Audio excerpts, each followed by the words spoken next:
Стотици поплаки за висината на сметките на електричната енергија периодов стигна на адресата на Регулаторната комисија за енергетика. Која е причината и има ли решение на повидок? Дали во меѓувреме имаме стабилен електроенергетски систем и колку глобалните случувања влијаат на енергетиката и цените? На оваа тема разговараме со претседателот на Регулаторната комисија за енергетика, господинот Марко Беслимовски. Добро утро и добре ни дојдовте. Добро утро и добро ве најдов и благодарам за поканата. Господине Беслимовски, овие денови најмногу се говори за тоа како царините кои што би ги вовел Трамп, а во меѓувреме нели ги одложи на оние 90 дена, би влијаеле во секој сегмент на живеењето.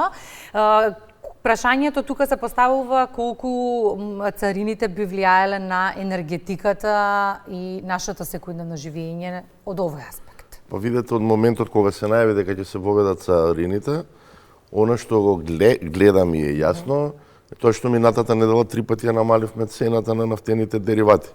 Некаде ги намаливме за 5 денари, пред се цената на нафтата на светските берзи доста се намали. Исто така е интересно и дека курсот на доларот исклучително е низок, ја мислам дека е најнизок во последниве 5-6 години. А во однос на тоа како ќе влијае на енергетиката, сигурно ќе има влијание, но мислам дека Македонија како земја која што нема таква трговска размена со Соединетите Американски држави, директно нема да влијае, но јасно е дека индиректно ќе влијае, бидејќи увезуваме, да речеме, доста фотоволтаици се носат од Кина во Македонија, опрема се носи од Европската унија и сето тоа апсолутно дека ќе има влијание на вкупната опрема, но не верувам дека тоа нешто би било драстично кое што би се одразило во Македонија. Она како што го кажав и го гледаме, цената на нефтените деривати се намали, цената на природниот газ на најголемата европска берза исто така е намалена и цената на електрична енергија на берзите во Европа исто така е намалена затоа што економиите се уплашени од тоа што ќе се случи со влијанието на овие царини кои што ќе ги има, кои што ги воведоа Соединетите Американски држави. Така. Цената на сметките за струја, актуелна тема, изминатиот период ги крена граѓаните на нозе поради високи сметки, а можеби и со право, нели очекувањата на граѓаните се дека треба кога нели веќе зборуваме за услуги ова да се регулира. Изјавивте дека ниту еден граѓанин нема да плати ниту еден денар повеќе од тоа што ќе потроши. Кој е епилогот досега од разгледаните сметки, што превзема регулатор на досега за да ова не се повтори во иднина? Значи, ова ни се повторува секоја година во момент кога има промена на цена, затоа што во одреден период операторот мора да ја отчита вредноста на броилата, бидејќи има промена на цена и не сме во период кога има нова цена да се фактурира со стара цена. Оваа година имаше незадоволство, а исто така и ние бевме активни во медиумите и викавме да граѓаните кои што не се задоволни да се жалат до Регулаторната комисија за енергетика. Во овој момент се стигнати околу 600 жалби, некаде 33-4% од овие жалби се позитивно им одговорено на граѓаните, таму каде што броилата се отчитани, тоа е тоа. Значи, ние баравме проверка на секое броило и го добиваме доколку е отчитано броилото и фактурата е изготвена согласно со постоечката регулатива, во тој случај не ги прифаќаме тие жалби, но како и да е, за да се избегне оваа ситуација, ние предложивме неколку мерки. Првата мерка е читањето да се обидеме да биде еднаш месечно. Значи, во реалноста тоа не може сите броила да се отчитаат, едноставно е невозможно, но предлагаме да отчитување да има еднаш месечно и периодот помеѓу две отчитувања, врз основа на тој период да се прават и пресметките тамо каде што не е отчитано. Например, ако за 60 дена не е отчитано, да се прави една корекциона фактура и во тие случаи првиот блок, бидејќи е на дневно ниво, ако е сега 7 киловат часа по 30 дена за еден месец, тогаш првиот блок би бил 7 киловат часа по 60 дена би бил 420 киловат часа и соодветно ќе се зголемуваат и останатите блокови. И тоа и одржуваме состаноци со заинтересирани страни и со електродистрибуција и на последниот состанок од електродистрибуција побаравме да каже тој процес за месечно отчитување, колку би ги зголеми утрошоците, затоа што не треба да се заборави, за да има месечно отчитување, треба и број на вработени да се зголеми, за да се промени начинот на фактурирање. Со ова што го предлагаме, ќе треба промена на нивниот билинг, да видиме тоа колку чини. Како што кажав, имаше 600 жалби во Регулаторната комисија за енергетика, да не се доведеме у стација за 600 жалби да ја зголемуваме цената на околу 650.000 домаќинства. Значи, се што ни стои во како законска надлежност, ние тоа веќе го направивме и ќе го направиме со цел, и тоа ни е многу битно, да се врати довербата и кај граѓаните во начинот на во целиот овој процес на отчитување и на изготвување на фактурите. И она што ќе го направиме во наредниот период, од тие 600 жалби што дојдоа кај нас, меѓу 50 и 100 броила ќе бидат случајно избрани и на секој од овие броила во присуство на потрошувачот, во присуство на операторот на дистрибутивниот систем и во присуство на соодветните државни органи задолжени за броилата во државата, затоа што за едно броило да се пушти во употреба мора да се даде дозвола од Бирото за метрологија. Со сите тие институции ќе се проверат броилата во каква состојба се, кажувам со една единствена цел, за да ја надминеме оваа ситуација. Она што се знае е дека во наредните 2-3 години во Македонија најголем дел од броилата ќе бидат со далечинско отчитување и ќе бидат така наречени паметни броила, така да овој проблем ќе го немаме кога се отчитало, како се отчитало. А ќе може граѓаните тогаш сами да ги читаат броилата? И сега можат граѓаните сами да ги отчитуваат и таа состојба да ја пријават до операторот на електродистрибутивниот систем. Тој концепт на самоотчитување е воведен пред 4-5 години. Да, има случаеви каде што во некои згради стаклото каде што е броилото не може да се види. Од тие случаеви кога сме известени од граѓаните, веднаш бараме електродистрибуција да го замени и таа можност за самоотчитување постои. Но оноа што е најбитно, најфер ќе биде да има далечинско отчитување преку соодветна телекомуникацијска врска и ќе нема никаков проблем тогаш. Отчитувањето ќе започне од 001 во првиот ден во месецот и ќе заврши во 23:59 во последниот ден од месецот.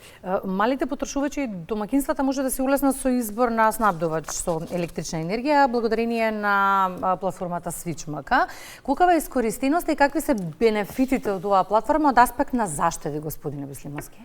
Значи, таа е платформа која што изготвивме некаде пред короната со помош на USAID и сега беше корона, помалку беше активна, сега да речам повторно ја промовирам и апсолутно дека може да се заштеди, особено малите потрошувачи кои останаа на регулираниот пазар и таму има реално повисоки цени од колку на слободниот пазар. Сега има таа можност на едно место да ги видат сите понуди на снабдувачите и има се повеќе и повеќе мали потрошувачи кои што си го наоѓаат снабдувачот преку нашата платформа и набавуваат електрична енергија на слободниот пазар.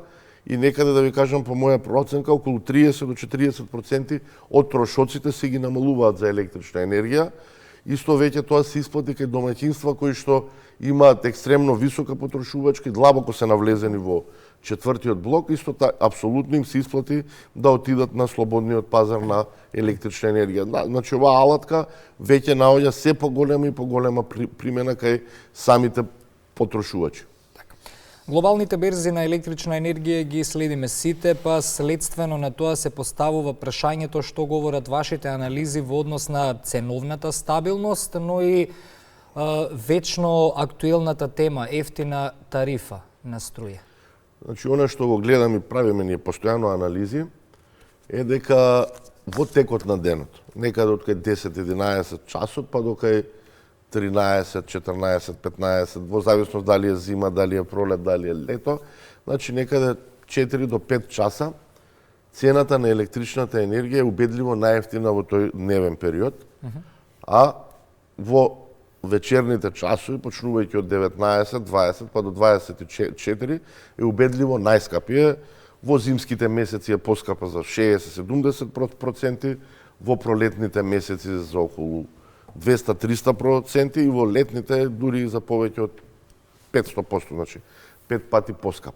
Јасно е дека во тој период имаме на берзите во Европа и на нашата домашната берза имаме најевтина цена на електрична енергија и доколку би го следеле тоа пазарно случување, ние би требале ефтина тарифа да имаме и во овој период, некаде од 11-12 па до 15-16 часот.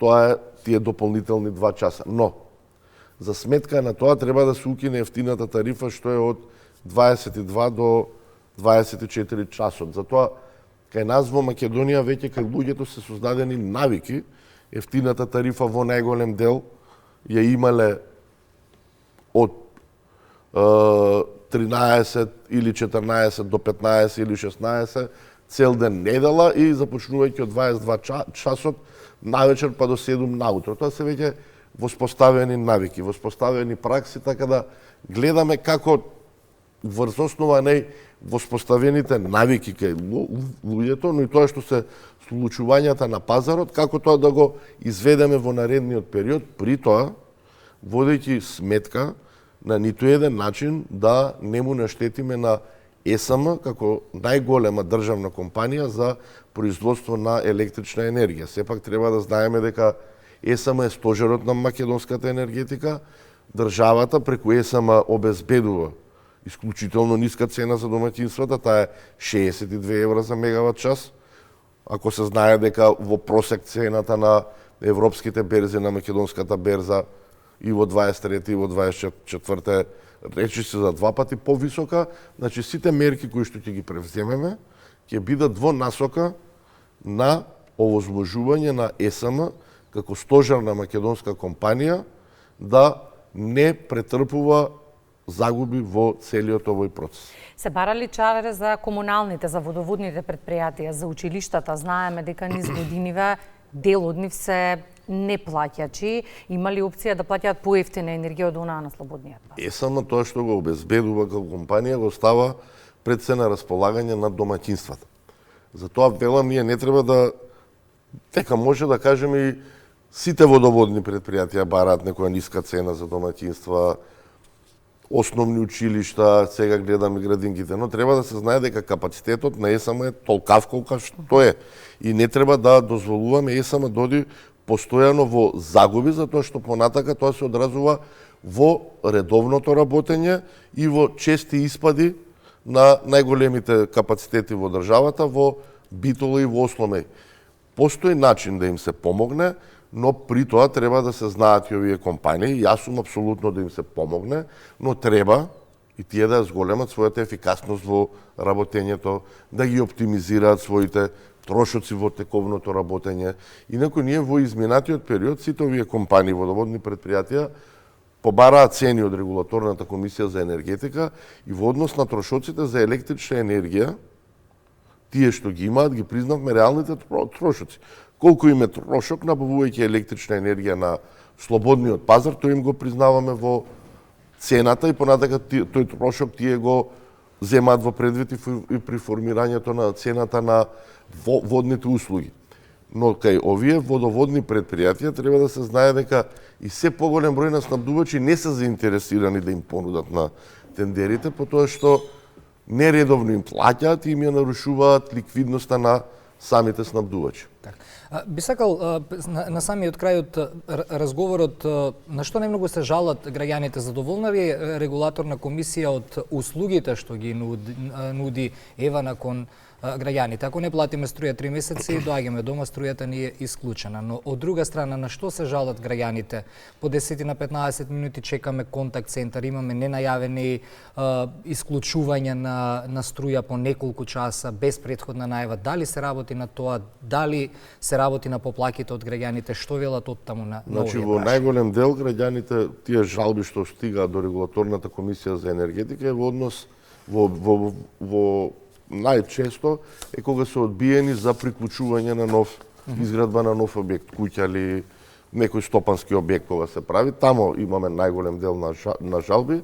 Потоа другиот дел на жалби е во однос на сметките и трет тип на жалби е во однос на барањето за обештетување на потрошувачите кога не добиле електрична енергија со соодветен квалитет и тоа се одразило, значи останале без електрична енергија, при непланиран прекин, и тоа влијаело на, не знам, да им се расипе дел од допремата, телевизор или фрижидер. Значи, во тие неколку делови, на овие три теми најповеќе се жалат потрошувачите. Инаку, во однос на контакт центрите, секој снабдувач со електрична енергија во државата е обврзан да има контакт центар. Значи, не е само Евана Хоум, тука и ЕДС, РЕС, сите други компании се обврзани да ги имаат овие контакт центри, и тамо каде што имаме забелешки, доколку бидеме известени, се реагира, но вообичаено е кога во одреден дел од државата непланирано ќе снема електрична енергија, и да, тоа што е контакт центар е преплавен со повици и тој има одреден капацитет. Бараме од електродистрибуција да го зголеми капацитетот, и веќе тоа ќе го направи некаде во втората половина на оваа година. И сосема за крај на разговорот имаме уште многу прашања, но вестите ни следуваат, па толку ни е и времето. Во каква е состојба е домашното производство на струја, и тоа влијае секако на ценовната политика? Апсолутно, значи домашното производство на електрична енергија пред се од ДСМ е на ниво на околу 3 милиарди и 500 киловат часови.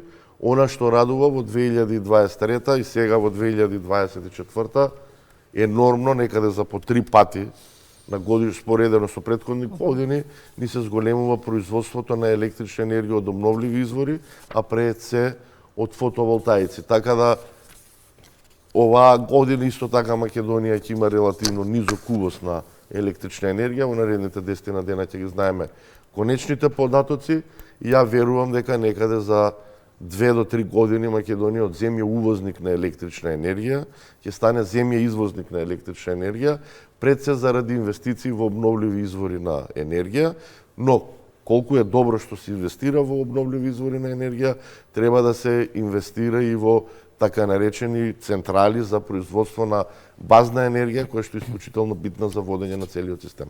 Благодарим. Ви благодарам на поканата. 8 часот и 1 минута, време е и за првите утренски вести во 8.